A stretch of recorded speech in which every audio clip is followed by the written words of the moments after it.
आप क्या करते थे भाई? मैं एडिटर हूँ यार। अच्छा, एडिट किया है आपने? कौन सा सॉफ्टवेयर? प्रीमियर प्रो आती है? मोबाइल पे करता हूँ मैं तो, अपने दुकान की बनाता हूँ छोटी मोटी।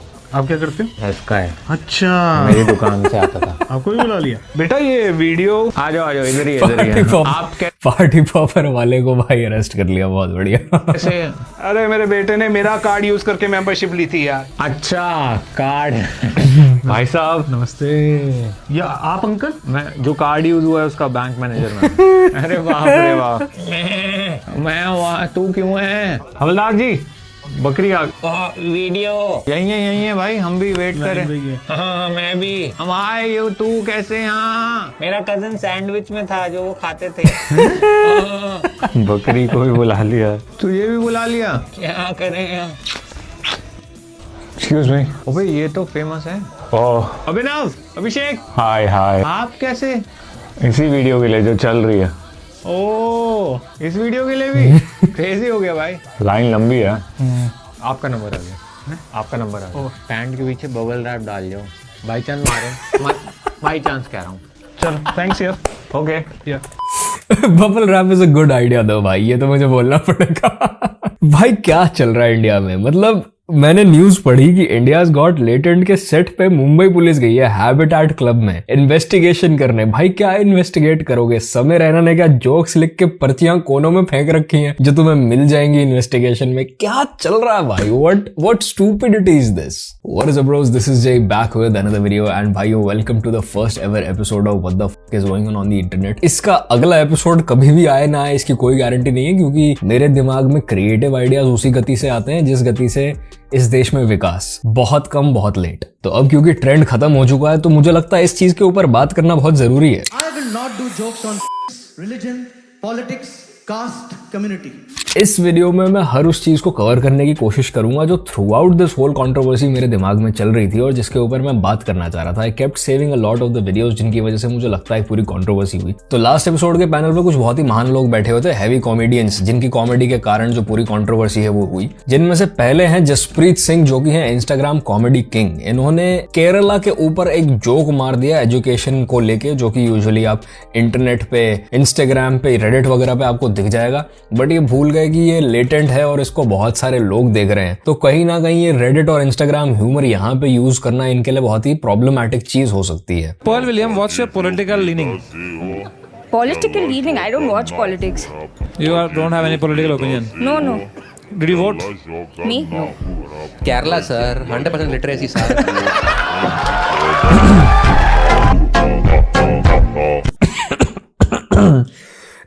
अब देखो, एक पैटर्न रहा है कि जब भी किसी कॉमेडियन ने पॉलिटिक्स की बात की है वो हमेशा मुसीबत में पड़ा है। और इन्होंने तो पूरे एक ऐसी जगह को टारगेट कर दिया जहां पे बहुत ही सेंसिटिव टॉपिक रहता है ये होल एजुकेशन का और लैंग्वेज का, जहां पे आए दिन मुद्दे होते रहते हैं। इनको डेफिनेटली नहीं लगा हो कि ये बहुत सीरियस चीज है, बट मुझे जब मैंने पहली बार ये क्लिप देखी मैं समझ गया था कि भाई केरला के लोग बहुत ऑफेंड होने वाले हैं और इस पे बवाल होगा और ये चीज पॉलिटिक्स की तरफ जाएगी। Never should you ever as a comedian talk about your political opinion और आस्क अदर पीपल कि तुम्हारा पॉलिटिकल स्टैंडिंग क्या है, तुम्हारा पॉलिटिकल लीनिंग क्या है। That's just a wrong thing to do as a comedian, क्योंकि हमारे देश में पहले ही ऐसे केस हो चुके हैं। और जैसा मैंने प्रेडिक्ट किया था, रिएक्शन कुछ अच्छा नहीं आया केरला के लोगों से। उन्होंने कंपैरिजन वीडियोस बनाने शुरू कर दिए on rest of the north India और केरला के लिटरेसी रेट्स पे। मैं तुम्हें दिखाता हूँ। केरला सर 100% लिटरेसी सर, पढ़निया, then let's do a comparison.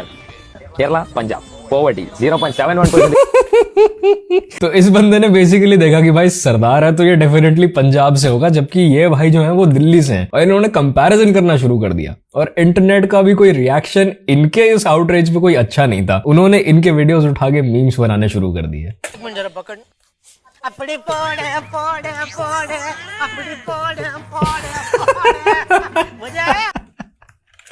भाई ये वो देश है जहाँ पे एक काला रैपर दूसरे काले रैपर को काला कलुआ बोल के चिढ़ाता है। हर बिहारी को देख के हम मजदूर बोल देते हैं। हरियाणा और दिल्ली के लोगों को देख के हम वुमेन सेफ्टी की बात करनी शुरू कर देते हैं और डोमेस्टिक वायलेंस की बात करनी शुरू कर देते हैं। ऐसा देश जहाँ पे इतना ज्यादा रेसिज्म लोगों को अपने खुद के पड़ोसियों के लिए हो, उस देश में मुझे नहीं लगता इस जोक का इतना बुरा मानना चाहिए। बट स्टिल माना गया और ये थी वो पहली चिंगारी जो कि एक बहुत बड़ी आग का एक छोटा सा हिस्सा बनी। नेक्स्ट पैनल पे बैठी हुई हुई थी अपूर्वा मुखीजा, जिनका हर स्टोरी टाइम वीडियो होता है उनकी मूर्खता का नतीजा। कभी वो कॉलेज में बकैती करके आ जाती हैं, कभी वो पॉडकास्ट में बकैतियां करके आ जाती हैं, और उसके बाद जब वो मुंह से हक के आ जाती है स्टेज पे खड़ी होकर, तो उसको स्टोरी टाइम वीडियो बना के उन बातों को जस्टिफाई करना पड़ता है। अपूर्वा बहुत इंटेलिजेंट बातें नहीं करती है, बट आज मुझे उसको डिफेंड करना पड़ेगा, क्योंकि उसके साथ जो लेटेंट पे हुआ वो मोस्टली उसकी गलती नहीं थी, एंड बहुत ही ज्यादा आउट ऑफ कॉन्टेक्स्ट चीजों को दिखा के और क्लिप्स को दिखा के उसको एक बैड इमेज देने की कोशिश की गई है। क्योंकि आए दिन वो एनिमल मूवी के फैंस, यानी कि इंसेल समाज जो खुद को सिग्मा बुलाता है, उनको ऑफेंड करती रहती है अपनी बातों से। You could say she is kind of a pick me, but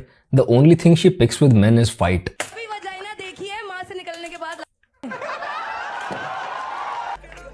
But कैसी है Apoorva? How are you feeling? बढ़िया हूँ एकदम, तैयार हूँ मरवाने के लिए तुमसे। नहीं, I have better taste. पति परमेश्वर चाहिए मुझे, बताओ कहाँ से मिलेगा? 6 फुट 4 इंच भाई ये तो उसी पे डोरे मार रही है सीधे भाई। और नीचे से मिनिमम 6 इंच। अब ये 3 डिफरेंट क्लिप्स के ऊपर 3 अलग बवाल हुए, बट इसको एडिट करके इस तरीके से दिखाया गया है हर जगह जैसे ये एक ही इंसान को एक साथ ये सारी चीजें बोली गई हैं, which is not the reality. अब जो बैठते ही अपूर्वा ने बात समय को बोली थी कि मैं तैयार हूं तुमसे मरवाने के लिए, उसका साफ मतलब ये था कि मैं तैयार हूं तुमसे अपनी बेइज्जती करवाने के लिए। आई नो इस शो का कॉन्सेप्ट क्या है, क्योंकि उर्फी जावेद ने भी कहीं पॉडकास्ट में बैठ के बिल्कुल सेम बात बोली थी। तो इस बात को पकड़ के अपूर्वा को ही क्यों इतना ज्यादा टारगेट किया जा रहा है, आई डू नॉट अंडरस्टैंड। क्योंकि ये बातें आए दिन हम अपने दोस्तों के साथ कॉन्वर्सेशंस में बोलते हैं कि जा अपनी मरवा ले, with every disagreement that we have ever had with our friends. और एक जो बात जिसके साथ मैं थोड़ा डिसएग्री करता हूं, because she is on the kind of platform जहां इसको पता होना चाहिए कि मैं कैसी बात कर रही हूं या क्या शब्द यूज कर रही हूं, क्योंकि इतने सारे लोग मुझे देखने वाले हैं। वो है कि भाई मुझे 6 फुट का लड़का चाहिए और नीचे से 6 इंच। 6 फुट तक ठीक था, अब जब आप नीचे से 6 इंच उसमें ऐड करते हो, ठीक है, that could be your preference, I am not against it.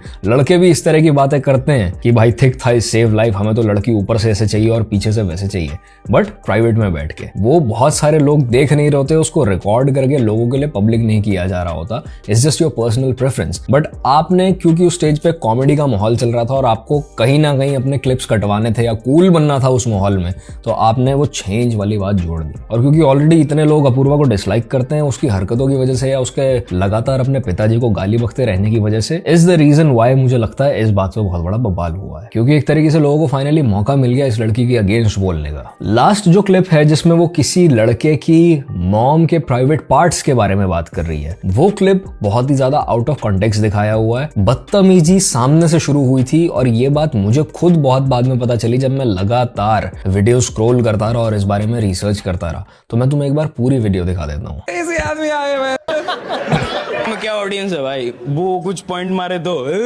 मैं पॉइंट मार रहा हूँ तब से कुछ बोल ही नहीं रहे। नेपोटिज्म ब्रो, नेपोटिज्म क्या खुद के मार।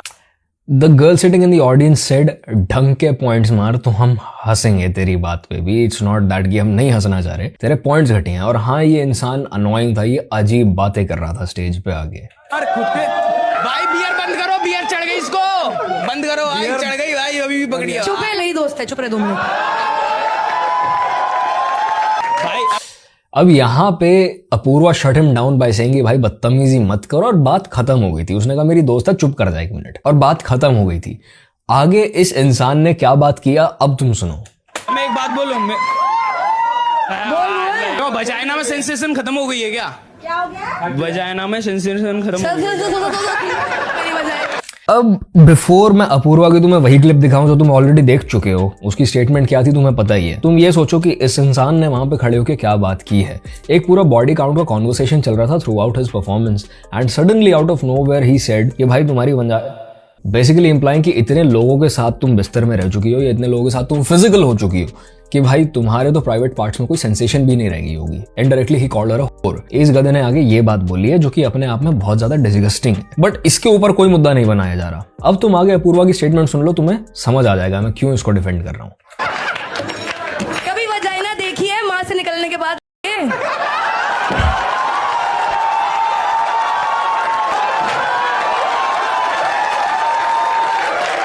हमारे छोरी छोरों से कम है ये। कैसी लगी में उंगली? अच्छी लगी भाई। अब इन्होंने ना बेसिकली जो राखी सावंत वाले एपिसोड में एक सीन हुआ था जहाँ लड़के ने राखी सावंत को इंसल्ट किया बाय सेइंग कि नहीं मैं बस फीमेल्स की आवाज निकालता हूँ, एंड राखी सावंत ने सामने से कहा मार्क्स चाहिए कि नहीं बहुत एंड एवरीबॉडी स्टार्टेड लाफिंग क्योंकि that was out of nowhere. इन्होंने उस चीज को रिक्रिएट करने की कोशिश की और अपूर्वा को यहाँ पे सैवेज दिखाने की कोशिश की है। इवन इफ दैट्स अनस्क्रिप्टेड, मेरे ख्याल से इसको रखा इसीलिए गया है कि कम से कम वैसा कुछ एक मोमेंट रहे जिससे ऑडियंस एंगेज रहे और वो क्लिप्स कट होके ये चीज वायरल हो पाए। और इसमें कोई शर्म नहीं है बात करने की, भाई बायोलॉजी में हमें ये सब पढ़ाया जाता है कि बच्चा जो है वो डिलीवर मदर वजाइना से करती है, that's where the baby comes out of. जब उसके साथ बदतमीजी हुई और उसके प्राइवेट पार्ट्स के बारे में बात की गई तो उसने ये बोल दिया कि भाई पैदा होने के बाद से तूने कभी वो जगह देखी भी है, मीनिंग कि भाई तू इतना लूजर घटिया इंसान है कि कोई भी लड़की तेरे साथ कभी भी इंटीमेट नहीं होना चाहिए। बट इस बात को कहीं से कहीं ले जाया गया और कोई भी तुम YouTube चैनल उठा के देख लो जो इसके ऊपर कंटेंट बना रहा है, इनके अगेंस्ट कंटेंट बना रहा है, और वो ये तुम्हें बोलते दिख जाएंगे कि अपूर्वा ने किस तरीके से एक रैंडम लड़के के मदर के प्राइवेट पार्ट्स पे कॉमेंट किया। फिलहाल अपूर्वा की प्रोफाइल पे तुम जाओगे तो या तो कॉमेंट्स मेरे ख्याल से लिमिटेड हैं, डिलीट किए जा रहे हैं, या फिर कॉमेंट्स बंद कर दिए हैं बहुत सारे पोस्ट पे, क्योंकि जब मैंने लास्ट प्रोफाइल पे जाके देखा था तो लोग घटिया बातें लिख रहे थे, the R word in my mind. अब मुझे ये बताओ कि अपूर्वा ने उसके मदर के कैरेक्टर के बारे में बात की, उसके मदर के प्राइवेट पार्ट्स के बारे में बात की, या इस लड़के की घटिया हरकत के बारे में बात की, उसको ये रियलाइज करवाने के लिए कि तू किस चीज के बारे में बात कर रहा है और तूने क्या कमेंट किया है मेरे बारे में। ये लड़के ने भी उसको इनडायरेक्टली और बुलाया था। तुम लोग कल्चर और सोसाइटी को बचाने की कोशिश कर रहे हो by using such insults against women. और मेरा प्रॉब्लम यहाँ शो से भी है क्योंकि भाई तुम लोग को ये चीज नहीं रखनी चाहिए थी। If a person was being this stupid तो someone should have stepped in और उसको कहना चाहिए था कि भाई ये सब बदतमीजियां नहीं, और उस पार्ट को तुम बहुत ही इजीली कट कर सकते थे अगर इतनी बदतमीजी हो भी गई थी तो। You should not have kept that particular clip in the episode. और फिर पैनल पे आते हैं आशीष चंचलानी, जिन्होंने पूरे एपिसोड में कुछ खास नहीं बोला क्योंकि उनको नहीं थी अपनी मरवानी। आशीष चंचलानी प्रोबेबली न्यू कि भाई ये लोग जो बातें कर रहे हैं वो कहीं ना कहीं प्रॉब्लमैटिक हो जाएंगी, बिकॉज अगर तुमने पूरा एपिसोड देखा तो तुम्हें दिख रहा होगा कि कहीं ना कहीं आशीष कुछ जोक्स के साथ बहुत ज्यादा अनकंफर्टेबल था। He just leaned back into the chair with his hand on his mouth और वो मोस्ट ऑफ द टाइम्स कुछ नहीं बोल रहा था। तो यहां तक भी मुझे लगता है कोई बहुत बड़े मुद्दे की बात नहीं थी। But then came on the panel Ranveer Allahbadia, जिसके घटिया जोक्स ने समय का शो चुना। रणवीर एलियन बादिया भाई मुझे लगता है मोस्ट ऑफ द टाइम्स नशे में रहते हैं और लेटेंट के सेट पे भी ये येटी की नाभि सूंघ के आए थे, और उसी नशे की अवस्था में भाई साहब ने बहुत ही हैवी कॉमेडी कर दी, और इतनी हैवी कर दी कि अब ये सारे के सारे जेल के चक्कर काट रहे हैं। Watch your parents have sex every day for the rest of your life.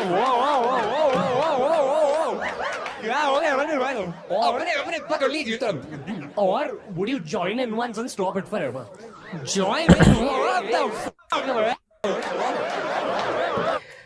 अब अगर तुम ये पर्टिकुलर फ्रेम देखोगे तो तुम्हें रियलाइज होगा कि समय इस टाइम पे कवर अप करने की कोशिश कर रहा है। One guy just put down his mic in shock. Apoorva अपने मुंह पे हाथ रख के बैठी हुई है, शी इज ऑल्सो शॉक्ड, और आशीष तो बस वियर्ड सा स्टेयर दे रहा है कि भाई तू बोल क्या रहा है इस टाइम पे। The only person who thinks this shit is funny right now is Ranveer Allahbadia. भाई साहब ये सवाल अपने पॉडकास्ट के रिजेक्टेड क्वेश्चंस है।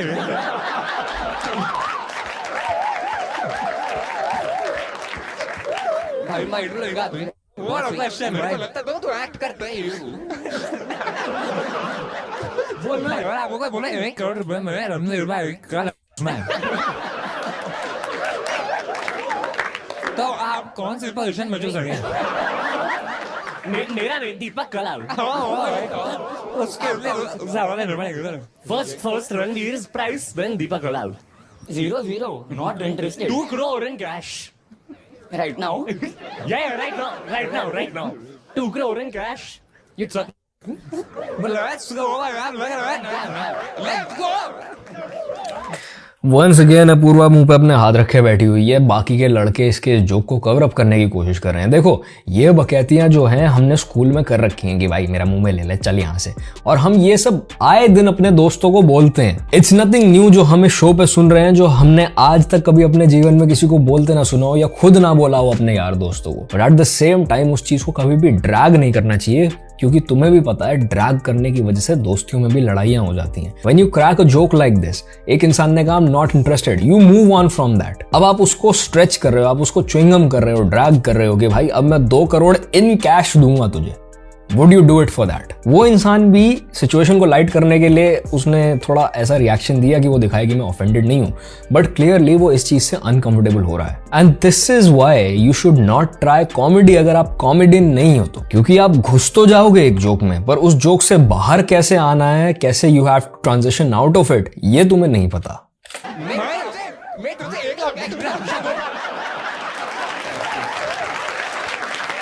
अब देखो, रणवीर का जो पहला जोक है ना, जो पेरेंट्स को लेके है, वो मुझे भी पर्सनली बहुत डिस्गस्टिंग लगा। इट्स बहुत बुरा सिचुएशन वर्सेस उससे भी बुरा सिचुएशन। तो would you rather jokes usually ऐसे ही वर्क करते हैं। तुम्हें याद होगा जब हम बचपन में गेम खेला करते थे ट्रूथ डेयर सिचुएशन, तो उसमें कोई एक दिमाग से पैदल इंसान होता था जो सिचुएशन देने के नाम पे ये वाली सिचुएशन देता था कि एक तरफ तुम्हारी मम्मी नाव में डूब रही है, एक तरफ तुम्हारी भाई बहन या बीवी नाव में डूब रही है, और तुम एक को ही बचा सकते हो, किसको बचाओगे? मतलब वो गंदगी फैलाता था उस गेम को जीतने के लिए बाय हुक और बाय क्रुक।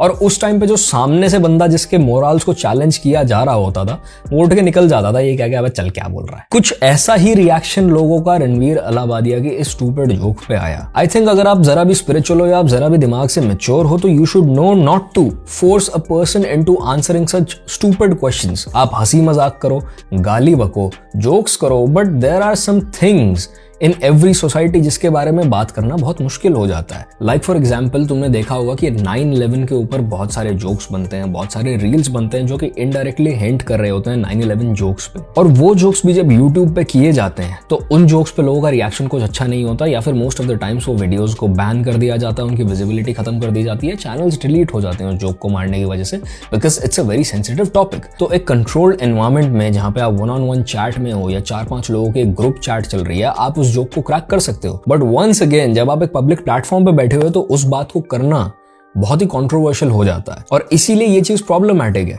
क्योंकि हर कल्चर में कुछ चीजें होती हैं। मे बी शायद आप 9/11 जोक मार पाओ 4 लोगों में बैठ के, अपने यार दोस्तों में बैठ के, in places like America, but at the same time अगर आप 26/11 के अटैक्स के ऊपर जोक्स मारोगे इंडिया में बैठ के, तो क्या होने वाला है ये शायद मुझे आपको बताने की जरूरत नहीं है। हर कल्चर में कुछ ऐसी चीजें होती हैं जिनके ऊपर लोग जोक बिल्कुल बर्दाश्त नहीं करते, और यही चीज ये लोग नहीं समझ पाए। आई गेस ये बोलने से पहले रणवीर या तो इस जोक को प्रैक्टिस करके आया है और उसके पीछे उसका दिमाग ये चल रहा होगा कि क्योंकि मैंने इतने सालों से एक तरीके का सेल्फ इंप्रूवमेंट का, स्पिरिचुअलिटी, रिलीजन का कंटेंट दिया है लोगों को, तो अगर मैं इस तरह की एक वाइल्ड बात बोल दूंगा तो समय रहना की ऑडियंस के दिमाग में भी मैं कूल हो जाऊंगा, and I will be able to convert that audience into my audience, which did not happen for him. Bro never hesitates वाले तो नहीं बने इनके एडिट्स, बट ये अश्लील हैं और परवर्टेड हैं, ये बात जरूर उठ गई सारे में। हमारी फ्रीडम वहां समाप्त हो जाती है जब हम किसी और के फ्रीडम पर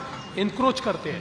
रणवीर का ये जोक जैसे ही वायरल हुआ है, सारे यूट्यूब चैनल्स और मीम पेजेस इसी के ऊपर मीम्स बनाने लग गए और इसी पे रिएक्शंस देने लग गए। इनफैक्ट आग इतनी ज्यादा फैल गई कि हर मेन स्ट्रीम न्यूज आउटलेट अचानक से बस इसी बात को कवर कर रहा था। और इसी चीज की वजह से मुझे लगता है कि कॉन्वर्सेशन घूम के यहाँ आ गया कि इंडिया हैज गॉट लेटेंट जैसे शोज चलने चाहिए कि नहीं चलने चाहिए, क्योंकि ये लोग सबके हिसाब से कल्चर खराब कर रहे हैं, अश्लीलता फैला रहे हैं और अभद्र भाषा का प्रयोग कर रहे हैं, जिससे यूथ खराब हो रहा है। इनफैक्ट समय रैना के शो को और उसके ह्यूमर को इतना डेंजरस माना जा रहा है इंडियन यूथ के लिए कि यूट्यूब पे सेंसरशिप लगाने की बात आज की डेट में लोकसभा तक पहुंच चुकी है। काल रणवीर इलाहाबादिया सारख्या इन्फ्लुएन्सरनी ओटीटी प्लॅटफॉर्मवर कोई भी सेंसर नहीं है, उनको बातें ध्यान से सुनना। इन्होंने कहा कि रणवीर अलाहाबादिया और ये समय रैना का जो भी शो है वो ओटीटी प्लेटफॉर्म पे नहीं है और उस पे कोई सेंसरशिप नहीं है।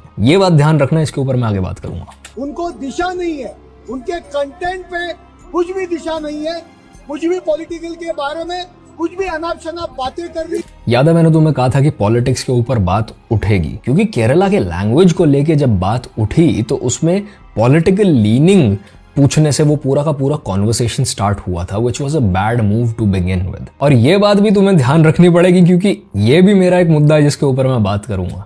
ओटीटी प्लेटफॉर्म्स, सब पॉडकास्टर, उनके लिए सख्त कायदा बनाना चाहिए और उनके ऊपर तुरंत गुनाह दाखिल करना चाहिए। ये विषय ये सभागृह में मैं आपके सामने रखता हूँ। अब अगर OTT प्लेटफॉर्म्स या YouTube जैसे ओपन वीडियो स्ट्रीमिंग प्लेटफॉर्म्स पे सेंसरशिप एस्टैब्लिश हो गया, एज एन एक ब्रॉडकास्टिंग बिल पास कर दिया जाता है इनके लिए, तो ये जो बातचीत चल रही है ना, ये नहीं हो पाएगी। एक बहुत बड़ा रीजन पॉलिटिक्स के ऊपर डिस्कशन है, एक फ्री डिस्कशन जो चलता है, और इसीलिए मैंने कहा था कि वो बात को ध्यान रखना।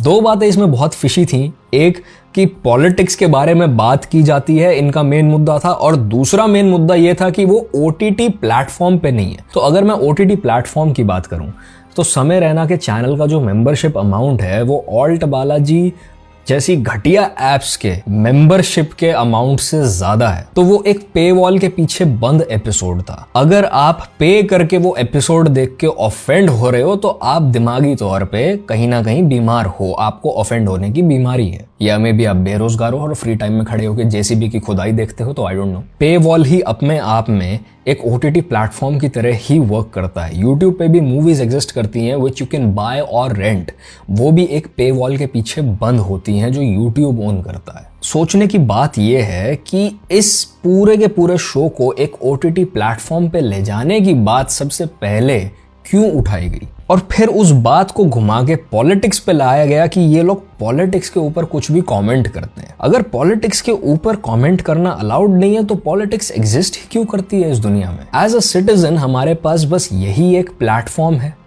या यही जगह है जहां पे हम ओपन डिस्कशंस कर पाते हैं, और हम लोग को चुप नहीं करवाया जाता, हम लोग को सेंसर नहीं किया जाता, जिसकी वजह से कई बार जब आप टैक्स पॉलिसी से परेशान होते हो या किसी और चीज से सरकार की परेशान होते हो तो वो मुद्दा ऊपर आता है और उसके ऊपर सरकार काम करने पे मजबूर हो जाती है क्योंकि इतना ज्यादा आउटरेज होता है। तो उस चीज को भी यहाँ पे सेंसर करने की बात की जा रही है, which is very concerning and problematic. इस कंट्रोवर्सी की सबसे ज्यादा शॉकिंग चीज रणवीर अलाहाबादिया का जोक भी नहीं था, वो ये था कि किस तरीके से सारी की सारी दुनिया एकत्रित हो गई और इस शो को बंद करवाने की बात शुरू हो गई पूरे देश में। 2 स्टेट के चीफ मिनिस्टर इन्वॉल्व हो गए, मल्टीपल स्टेट से इनके ऊपर मल्टीपल FIRs हो गई। इस वक्त इस शो के ऊपर 30 से ऊपर FIRs हैं, जिसमें फर्स्ट एपिसोड से लेकर लास्ट एपिसोड के सारे गेस्ट्स और लोग इन्वॉल्व हैं। और शॉकिंग मेरे लिए इसलिए है क्योंकि ये वो देश है जहां पे एक डॉक्टर लड़की का सच बोलने की वजह से रेप कर दिया जाता है, मर्डर कर दिया जाता है, उसको कोई जस्टिस नहीं मिलता, जबकि लोग खूब प्रोटेस्ट करते हैं। ये वही देश है जहां पे एक लड़की का मर्डर होता है, बहुत ही ब्रूटल, जहां उसकी बॉडी टुकड़ों में मिलती है। उसके फादर जस्टिस का वेट करते करते रिसेंटली कार्डियक अरेस्ट से मर जाते हैं, बट उसको कोई जस्टिस नहीं मिलता। ये वही देश है जहां पे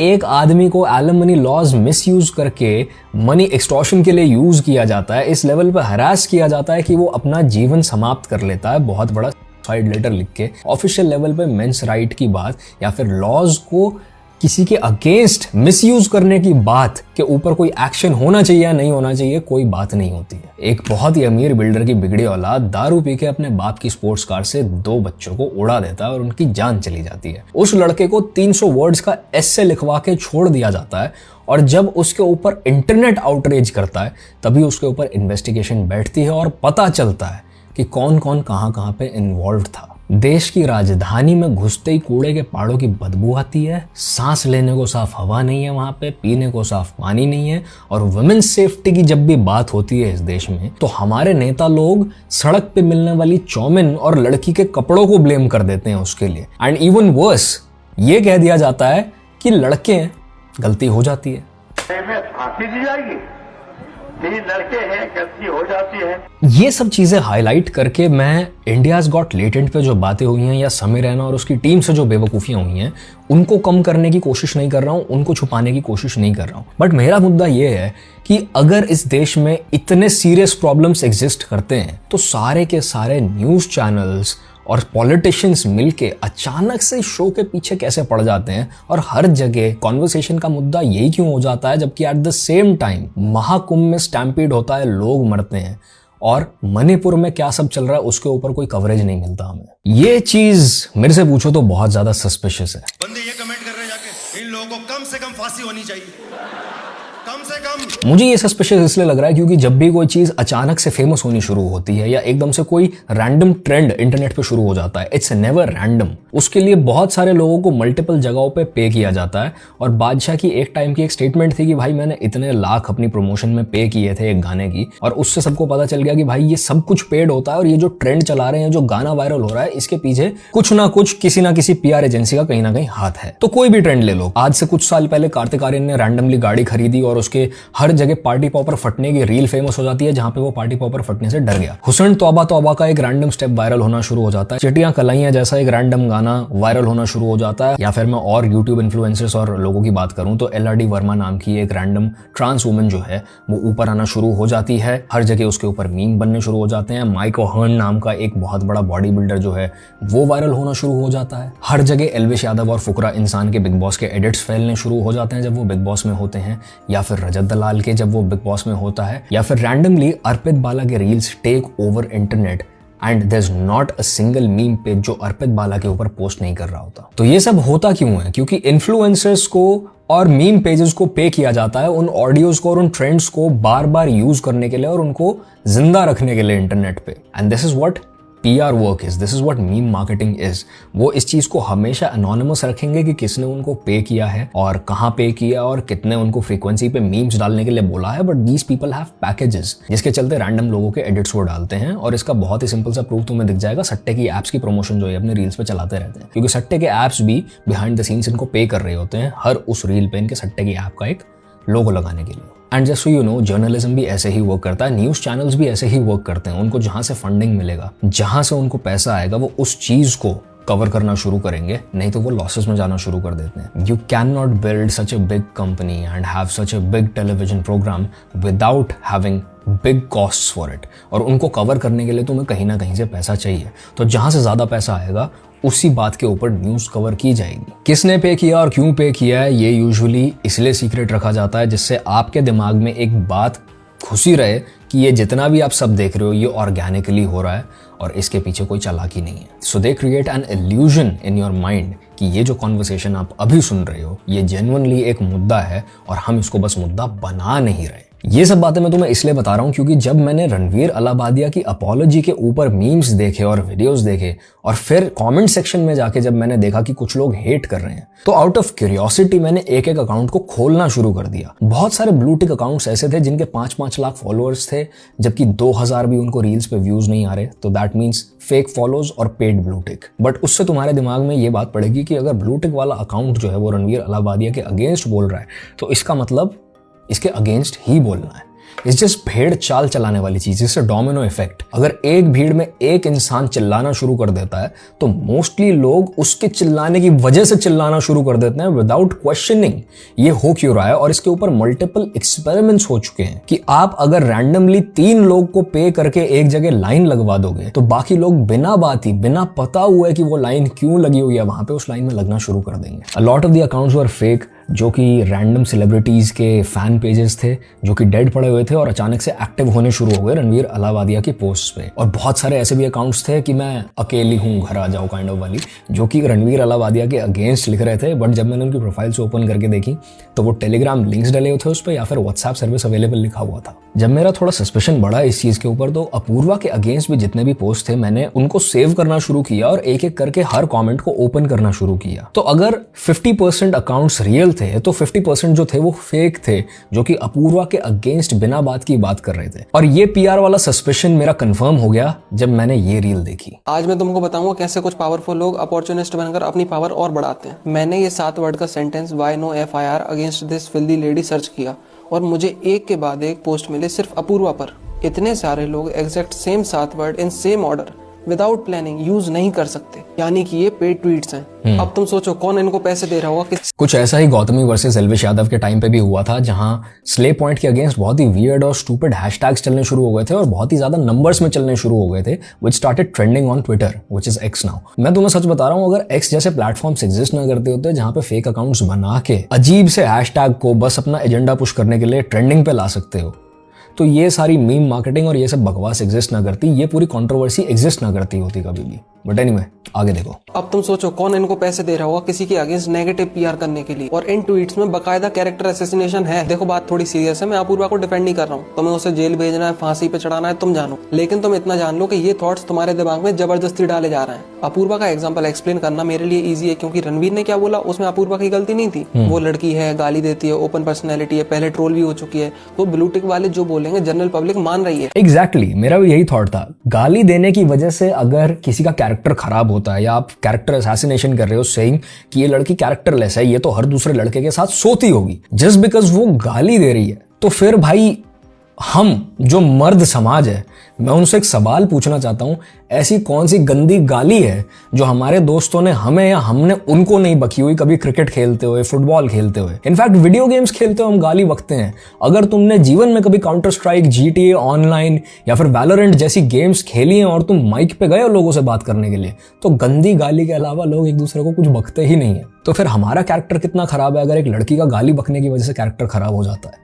मैं उसके लाइफ चॉइसेस के बारे में तो बात कर ही नहीं रहा हूँ, वो उसका अपना पर्सनल चॉइस है, उसको खराब करनी है करे। अगर उसकी उसके पेरेंट्स से नहीं बनती तो भाई ना बनती हो, बहुत लोगों की नहीं बनती है, वो एक बहुत ही डिफरेंट मुद्दा है, and you have to dive very deep into human psychology to understand these things. But character assassination करना और उसके कमेंट्स में घटिया बातें लिखना makes no sense to me. और यही नेगेटिव पेड पीआर इंस्टा पर कैरी हुई, तो जिनके दिमाग में खाली डाउट भी होगा ना, तो उनको पूरा भरोसा हो गया कि हाँ ये कैरेक्टरलेस है। एग्जैक्टली सेम थिंग समय और रणवीर के साथ कुछ पावरफुल लोग कर रहे हैं, और ये लोग समय और रणवीर के कॉम्पिटिटर होंगे। अब कौन हो सकते हैं आई डोंट नो, लेकिन है Ranveer is the main culprit और समय के शो पर हुआ है, तो कोई चाह कर भी प्रूव नहीं कर सकता कि उनके अगेंस्ट पेड नेगेटिव पीआर की जा रही है, क्योंकि कोई कन्विंस ही नहीं होगा। और ये चीज तुम एनालाइज करोगे तो तुम भी समझोगे। फिर से कह रहा हूँ, तुम्हें जैसे फांसी चढ़ानी, जैसे जेल में डालना है, तुम जानो। मैं किसी को डिफेंड नहीं कर रहा, लेकिन सच ये है कि तुम्हारे गुस्से का फायदा कोई और उठा रहा है अपने फायदे के लिए। तो जो भेड़ चाल मैंने तुम्हें समझाई उसको डोमिनो इफेक्ट भी कहा जा सकता है, कि अगर तुमने एक डोमिनो को किक किया तो एक चेन रिएक्शन स्टार्ट हो जाएगा, बैक टू बैक डोमिनोज गिरने शुरू हो जाएंगे। All you have to do is उस इंसान के अगेंस्ट 10 रील्स तुमने डलवानी है 10 रैंडम पेजेस पे, और उनको कहना है कि अगले एक हफ्ते में तुम्हें 3 से 4 रील्स बस इसी टॉपिक पे अपलोड करनी है। और उसके बाद तुम जादू देखना कैसे उस इंसान के या तो रातों रात फॉलोअर्स बढ़ने शुरू हो जाएंगे या रातों रात उसको गालियां पड़नी शुरू हो जाएंगी। बट सोचने की बात है कि इनके अगेंस्ट इतना ज्यादा पैसा कोई क्यों लगाएगा। तो इस चीज के ऊपर जब मैंने थोड़ा रिसर्च करना शुरू किया तो आई रियलाइज्ड कि बहुत सारे नेटवर्क्स और OTT प्लेटफॉर्म्स ने समय को अप्रोच किया है उसका शो उनको बेचने के लिए। अब सोचो, एक अकेला इंसान एक शो बनाता है, उससे कुछ लोग, एक छोटी सी टीम जुड़ जाती है, और वो छोटी सी टीम इतने ज्यादा व्यूज जनरेट कर रही है कि OTT प्लेटफॉर्म सपना भी नहीं देख सकते इतने सारे व्यूज का। वो इतना रेवेन्यू जनरेट कर रही है जिसको जनरेट करने के लिए शायद एक शो को मल्टीपल सीजन्स लग जाते हैं। तो अब ऐसा शो अगर एक इंसान नहीं बेच रहा है OTT को, तो वो बहुत बड़ा खतरा हो जाता है इतने बड़े बड़े स्ट्रीमिंग प्लेटफॉर्म्स के बिजनेस के लिए। और मुझे लगता है कि इसी वजह से पूरी OTT प्लेटफॉर्म के पीछे इस शो को बंद करने की कॉन्वर्सेशन चलाई गई है। The latent experience was quite cathartic for me। मतलब अब ये बिग वर्ड है, मैं आपको ये बता दूं कि बहुत साल बाद, बहुत टाइम बाद मेरे को ऐसा लगा कि मैं खुला, जब वो माहौल ऐसा था अनरिस्ट्रेन्ड, और आप खुल के मस्ती कर सकते हो विदाउट केयरिंग अबाउट कौन मेरे को सीरियस, बिकॉज यहाँ कोई सीरियसली आपको नहीं लेता। AI भी रोस्ट एक ऐसी चीज थी जहां आप वैसी जगह खड़े हो एक दूसरे की बेइज्जती कर रहे हो, ठीक है, कोई किसी को सीरियसली नहीं ले रहा। जब ऐसा जगह मिल जाए जहां मुझे पता आप मुझे सीरियसली नहीं ले रहे, मैं आपको सीरियसली नहीं ले रहा, वो है फ्रीडम। और वो फ्रीडम उस मौके में, जैसे बोलते हैं ना, जैसा देश वैसा भेष। इससे पहले ना creators never own their work. हमने रोडीज बनाया है, we don't own it, we sign off all rights in perpetuity. Not owning your work is a big problem.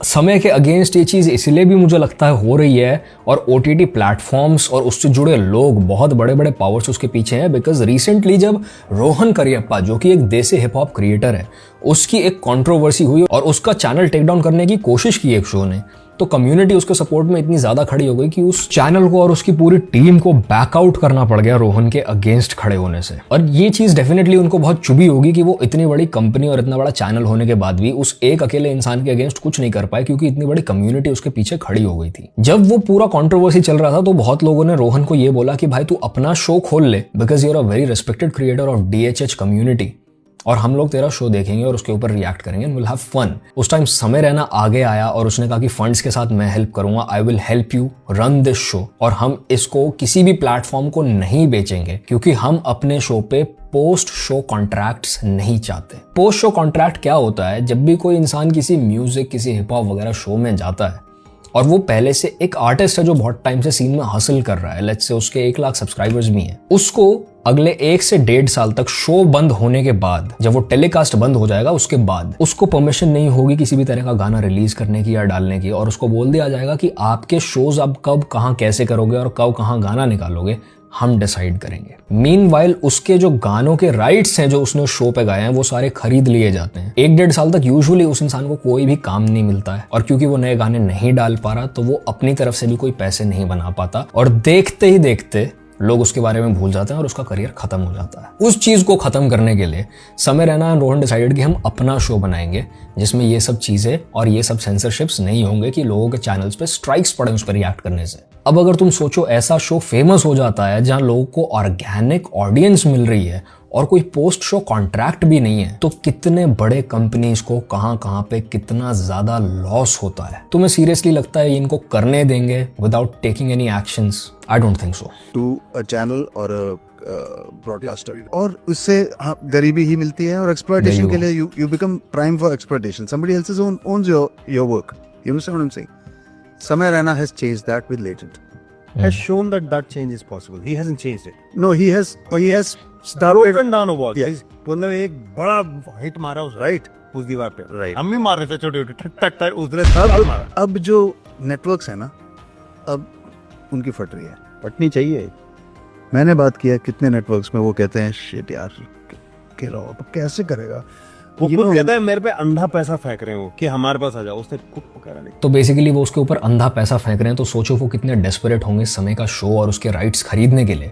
But समय सेज नो, क्योंकि उसको सेंसरशिप नहीं चाहिए। और एक स्ट्रीम पे उसने इस बारे में बात की है कि भाई अगर मैंने शो इनको दे दिया तो ये उसको स्क्रिप्टेड कर देंगे पूरी तरीके से, और इस लेवल का उस पर सेंसरशिप लगा देंगे कि जिस तरह से हम शो चला रहे हैं उस तरह से चला नहीं पाएंगे, और देखते ही देखते ये शो खत्म हो जाएगा क्योंकि you will get bored of it. तो अब जब वो शो नहीं बेच रहा तो डेफिनेटली एक कंट्रोवर्सी जो कि क्रिएट की गई है उसको तब तक ड्रैग किया जाएगा जब तक समय रैना पे फंड्स खत्म नहीं हो जाते और वो किसी भी तरीके से अपने आप को सपोर्ट नहीं कर पाता, ना ही तो कोर्ट में और ना ही सोशल मीडिया पे। क्योंकि इस टाइम पे जब रणवीर अलाहाबादिया सुप्रीम कोर्ट के पास गया इस बात को लेके, तो उन्होंने ये तो जरूर बोल दिया कि FIRs वगैरह इसके अगेंस्ट अब दर्ज नहीं की जाएंगी, पर एट द सेम टाइम उसका पासपोर्ट सबमिट करवा लिया और ये बोल दिया कि आप या आपके उस पूरी टीम में से जो शो पे बैठे हुए थे कोई भी कॉमेडी शोज या स्टैंड अप में कहीं पे भी इन्वॉल्व नहीं रहेगा जब तक पुलिस इन्वेस्टिगेशन चल रही है। ये इन्वेस्टिगेशन तब तक चलेगी जब तक ये लोग के पास फंड्स खत्म नहीं हो जाएंगे अपने आप को कोर्ट में सपोर्ट करने के लिए, और देखते ही देखते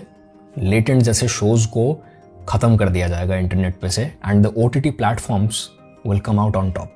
क्योंकि अगर गालियां ही इतना बड़ा मुद्दा है तो ना तो गैंग्स ऑफ वसेपुर जैसी मूवीज एग्जिस्ट करनी चाहिए, सेक्रेड गेम्स एग्जिस्ट करना चाहिए, ना आश्रम एग्जिस्ट करना चाहिए, ना फैमिली मैन जैसे शोज में जो गालियां बकी जाती हैं वो एग्जिस्ट करनी चाहिए, और OTT प्लेटफॉर्म्स पे जो हम सो कॉल्ड अनसेंसर्ड इंटिमेसी के सीन्स देखते हैं वो एग्जिस्ट करने चाहिए। कहानियां पढ़कर किसी भी नॉर्मल इंसान के मुंह से घटिया जज्बात की लार नहीं टपकती। अब अगर ओलंपिक्स में हिपोक्रेसी का कोई स्पोर्ट होता ना तो डेफिनेटली हमारा देश जीत जाता, क्योंकि जब ये कंट्रोवर्सी हुई तो बहुत सारे लोगों ने जस्ट बिकॉज इस बात को करने से व्यूज मिल रहे थे या अटेंशन मिल रही थी लोगों की, उन्होंने शो के अगेंस्ट बोलना शुरू कर दिया, विच इन्वॉल्व पीपल जिन्होंने पास्ट में खुद ऐसे जोक्स मार रखे हैं, जिन्होंने घटिया गाने बना रखे हैं। इनफैक्ट ऐसे लोग जो ये बोल रहे थे कि मुझे समय रैना और उसका शो बहुत पसंद है, समय रैना मेरा फेवरेट कॉमेडियन है, वो लोग सबसे पहले खड़े हो गए समय रैना के अगेंस्ट वीडियो बनाने के लिए। तो इस स्पोर्ट में पार्टिसिपेट करने वाले जो हमारे पहले कंटेस्टेंट हैं वो है शुभांकर मिश्रा। ये YouTube पे जर्नलिज्म कंटेंट बनाते हैं और इनका जर्नलिज्म का मैं तुम्हें ऑथेंटिसिटी दिखा देता हूँ अभी। कंटेंट पे ताली नहीं, तमाचा सभ्यता का, समाज का, संस्कार का, संस्कृति का, सरोकार का, सुविचार का, बोलने के अधिकार। स्पष्ट शब्दों में कहे तो ये नीचता की पराकाष्ठा है, या सीधे सीधे कहे तो खराब परवरिश। खराब परवरिश। मैं तुम्हें मिश्रा जी की परवरिश दिखा देता हूँ एक बार, क्योंकि इन भाई साहब ने बहुत ज्यादा समय रैना के पेरेंट्स को, रणवीर अलाहाबादिया के पेरेंट्स को टारगेट किया खराब परवरिश बोल बोल के, क्योंकि ऑब्वियसली यार लेटेंट जैसे शोज से संस्कृति खराब हो रही है हमारे देश की। अभी हमको समय रहना बहुत पसंद है। हाँ वो भी अच्छा है, वो पर थोड़ा सा वैसा क्या बात कर रहे हो? कैसी डार्क कॉमेडी पर हाँ मैं देखता हूँ। और वो महीप सर है। अरे सर मम्मी कैसी है? और मम्मी कैसी है? नहीं अपनी ये इसके साथ आई थी ना। बंद करो, देखो 98। हाँ अरे यार 98। वाह मम्मी जी कैसी है, जोक इनका फेवरेट जोक है भाई, सुन लो जरा। परवरिश 989 ऐसे मैं धर्म देख के थोड़ी ना। सही बात है। मैं धर्म देख के क्या नहीं सर, मैं धर्म देख के क्या नहीं। जिसने देखा ये जोक तुम्हें पता है ये इंसान इस वक्त कितना पानी में है, पर इसकी अगर तुम जाके वीडियो देख लोगे ना तो तुम्हें ऐसा लगेगा यार समय रैना कितना गंदा इंसान है यार, उसने हमारा कल्चर खराब कर दिया है। मैं भी एक उनका वो भी तगड़ा था, बोला सर मेरी मम्मी ठीक है, बोला I know. He is too good. मैं उनका इंटरव्यू करने वाला, मुझे बड़ा ही इज टू गुड। इनफैक्ट इनको मजा आएगा बहुत ज्यादा उनका इंटरव्यू करके, क्योंकि उससे व्यूज मिलेंगे। तो ये लोग किसी के भी नहीं है, ये बस पैसे और ट्रेंड्स के हैं। जहां पे इनको ऑडियंस व्यूज मिल जाएंगे या जहां से इनको पैसा मिल जाएगा, ये उस चीज की बात करनी शुरू कर देंगे एक पॉजिटिव लाइट में। अब इन्हीं के शो पे आए हुए एक गेस्ट रवि किशन की मैं बात कर लेता हूं, जो कि पहले तो भोजपुरी गाने बनाते थे, पर आजकल वो क्योंकि नेताजी बन गए हैं तो उनका कुछ ये कहना था शो के बारे में कि माताएं बहनें सब देख रही हैं, इस तरह की बातों का, शब्दों का प्रयोग बहुत ही अपमानजनक है। ये भारत है, यहाँ ये सब चीजों का आप बढ़ावा आप नहीं दे सकते। माताओं बहनों, जो तुम फैंटेसी नॉवेल्स पढ़ती हो ना फ्री टाइम में, जल्दी से छुपा लो उनको, क्योंकि इन लोग को अगर पता चल गया तुम लड़कियां आजकल क्या पढ़ती हो। माता बहनें शो देख रही हैं भाई, संस्कृति खराब। भारत की एक मर्यादा है, भारत की एक संस्कृति है, भारत का एक परिवेश है, यहाँ का एक रहन सहन है, हमारे माता पिता, हमारी बोलचाल, हम लोग का एक इतिहास कई हजार साल पुराना। सही कह रहे हो सर, हमारे इतिहास में बच्चे पैदा थोड़ी होते थे, चिड़िया पकड़ा के जाती थी, हैं देवता आके पकड़ा के जाते थे बच्चों को। बाय द वे, ये कल्चर को बचाने वाले भाई साहब 2012 में औरतों के लहंगे उठा रहे थे, वो भी रिमोट से। मैं तुम्हें दिखा देता हूँ। लहंगा उठा दे रिमोट से।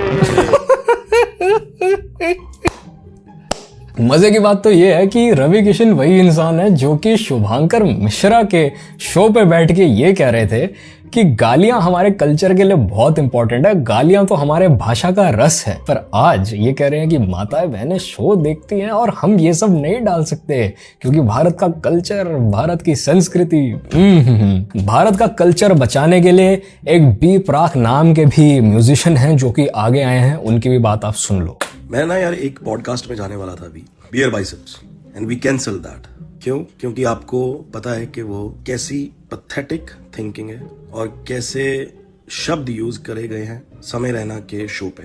यार मतलब ये हमारा इंडियन कल्चर नहीं है। बहुत पैथेटिक शब्द यूज किए गए हैं भाई, हमारा इंडियन कल्चर नहीं है ये। इनफैक्ट जब तुम पूरा वीडियो जाके देखोगे बी प्राक का इसके ऊपर, तो इन्होंने ये भी कहा है कि हमें अच्छी चीजें प्रमोट करनी चाहिए। आप ये जो चीजें प्रमोट कर रहे हैं उससे हमारा कल्चर और यूथ खराब हो रहा है। एक बार ये भी देख लेते हैं कि बी प्राक ने क्या प्रमोशन की हुई है कल्चर की पास्ट में। आपको तो ये दिखाना चाहिए कि हम अपने कल्चर को कैसे प्रमोट करें, हमारे इंडियन कल्चर को बचा के रखिए और लोगों को मोटिवेट करिए। लोगों को मोटिवेट करिए हुक्का पार्टी में जाने के लिए भाई, बहुत बढ़िया बी प्राक साहब। By the way, animal movie में आपने जब म्यूजिक दिया, आपको ध्यान नहीं रहा कि स्क्रिप्ट में क्या लिखा हुआ था? तब आप कौन सा कल्चर प्रमोट कर रहे थे सर? हद तो तब हो गई जब मीका सिंह और केआर के जैसे लोग कल्चर को बचाने के लिए समय के अगेंस्ट और उसके शो के अगेंस्ट बोलने लग गए। मीका की भी मैं तुम्हें बात सुना देता हूँ। मैंने भी वो एपिसोड देखा है, बहुत ही वाहियात, बहुत ही अजीबो किस्म की उसमें गालियां दे रहे हैं, माँ बहन की गालियां दे रहे हैं, कुछ भी बोल रहे हैं,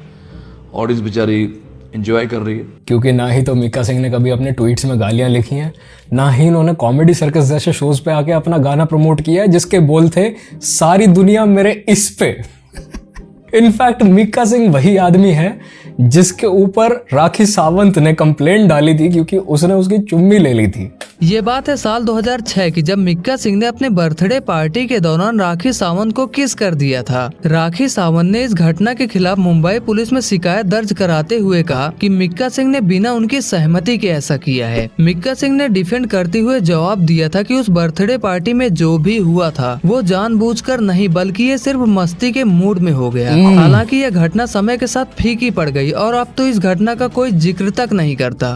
पीआर वाले नेगेटिव न्यूज सारी छुपाने में लग जाते हैं ना जब एक आर्टिस्ट को बचाना होता है जो बॉलीवुड में काम कर रहा है। ऐसी मस्ती करने वाले दो ही म्यूजिशियंस हैं, एक मिक्का सिंह और एक उदित नारायण। मुझे तो लग रहा है उदित नारायण ने पे किया हुआ है नेगेटिव पीआर की समय के लिए, क्योंकि उनको अपना मुद्दा छुपाना था। शौक तो मैं तब हो गया जब जैकी भगनानी जैसे लोगों ने ये बोलना शुरू कर दिया कि समय ने जो अपने शो में बात बोली है वो बहुत ही गलत बोली है, पर वो ये भूल गए कि इंटरनेट अपना डिटेक्टिव वर्क हमेशा करता है। और उनके पुराने शो की क्लिप्स निकाल ली गई जहां पे वो कनन गिल के शो पे बैठ के सेम जोक पे हंस रहे थे। This is really fucked up. Okay, would you rather watch your parents have sex every day for the rest of your life, or no, it gets worse. It gets worse.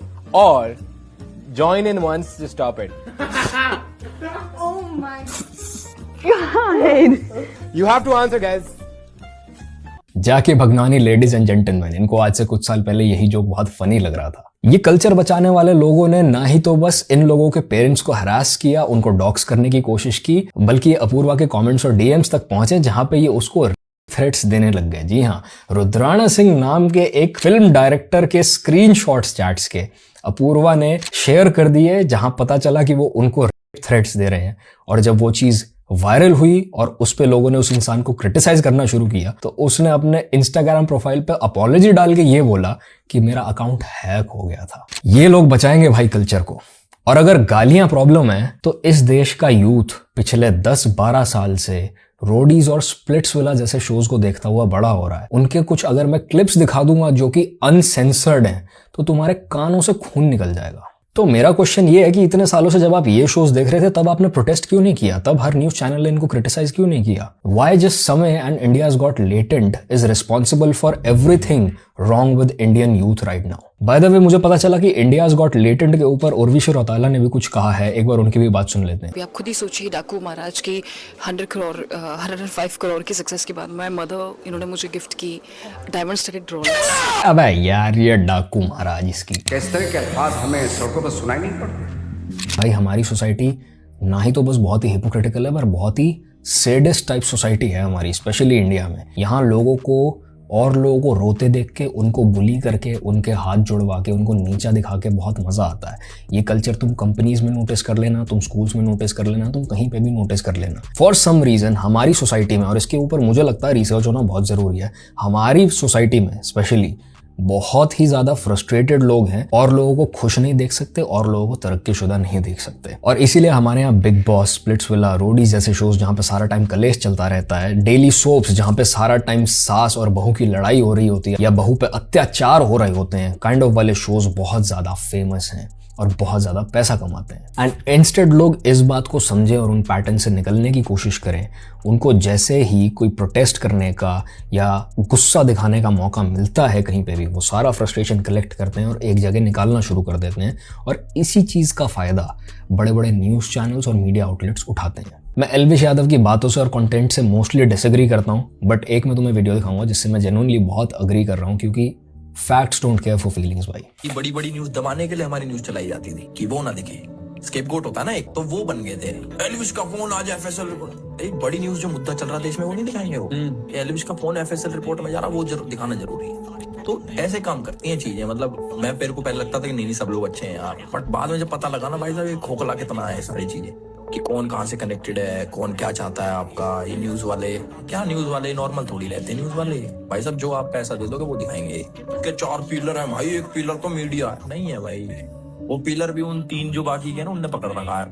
Media वाले वो दिखाएंगे जहाँ से उनको पैसा। देखो बहुत सारे लोग इंटरनेट पे फेयरली नए हैं जो आज तक बस फेसबुक पे थे या जिनके पास आज तक इंटरनेट 5G नहीं था और अचानक से उनको इंटरनेट मिला और उनको बहुत सारी चीजें पता चली हैं, which involves a lot of the old people जो कि अपने 40s या अबव या 50s या अबव में हैं। वो लोग अचानक से इंस्टाग्राम और यूट्यूब जैसे प्लेटफॉर्म्स को फिगर आउट कर रहे हैं। तुमने अपने पेरेंट्स को देखा होगा इंटरनेट को स्क्रॉल करते हुए या फिर रील्स या शॉर्ट्स को यूट्यूब पे स्क्रॉल करते हुए, तो उनको ये सब चीज़ें अभी अभी पता चल रही हैं और उनको बहुत ही ज़्यादा गुस्सा आ रहा है इन चीज़ों पे। आई बेट बहुत सारे तुम्हारे घरों में जो लोग होंगे या बड़े लोग होंगे, पेरेंट्स होंगे, उन लोग को चाह के भी तुम ये बात नहीं समझा सकते कि ये जो इनके अगेंस्ट किया जा रहा है ये जानबूझ के किया जा रहा है और ये इतनी बड़ी बात नहीं है, क्योंकि उनके टाइम में ये सब चीजें एग्जिस्ट नहीं करती थी। उनके टाइम में ऐसे जोक्स मारना जेन्युइनली बहुत बड़ा मुद्दा होता था। तो इसीलिए मेरे उनसे कुछ सवाल हैं क्योंकि आने वाले वक्त में आप बहुत सारे तरीके का कंटेंट देखोगे और शायद आपने अब तक देख भी लिया होगा। जब